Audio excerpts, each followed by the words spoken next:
The T-54 482 class of the St. Louis and San Francisco Railway are often considered their best steam locomotives, and for good reason too. They are two-cylinder designs that were constructed almost a century ago in 1926 for the railroad by Baldwin.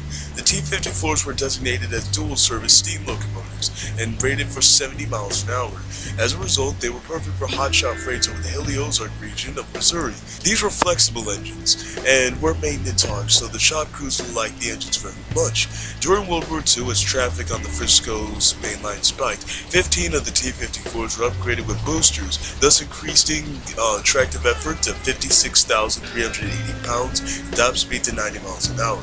Though they wouldn't run with these upgrades for long, as the SLSF started to experiment with diesels before the war even started.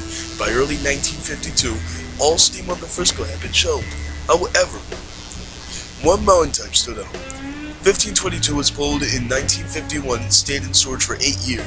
She had been selected for preservation by the Frisco themselves, in fact. In 1959, she was donated to the St. Louis Museum of Transportation, where she would spend the next 30 years standing still.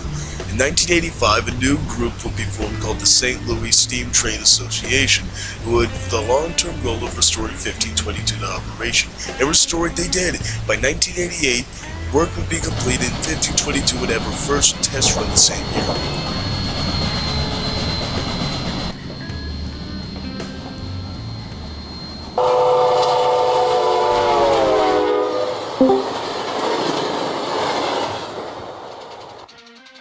During her 14-year excursion career, 1522 would be involved in plenty of events, but to save time I will only explain the more notable ones.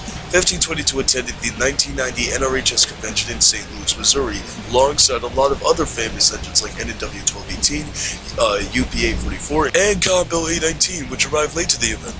For this, she pulled a 22-car train over rolling hills mobily. In 1994, 1522 went down to Atlanta, Georgia for that year's NRHS convention. This one was special since both it and NW 611 double-headed from there to Birmingham. However, 1999 would mark the beginning of the end for 1522. She derailed on a Y in the north end of St. Louis.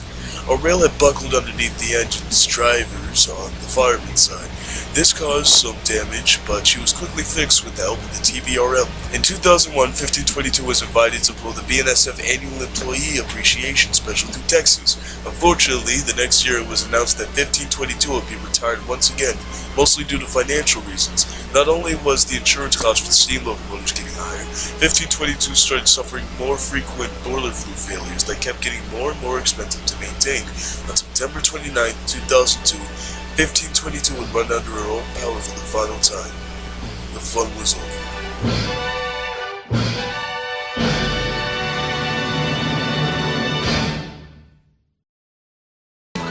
As of 2025, Frisco 1522 is on display inside of the St. LMOT. She is in relatively good condition on the outside, but it's unlikely that her fire will ever be lit again.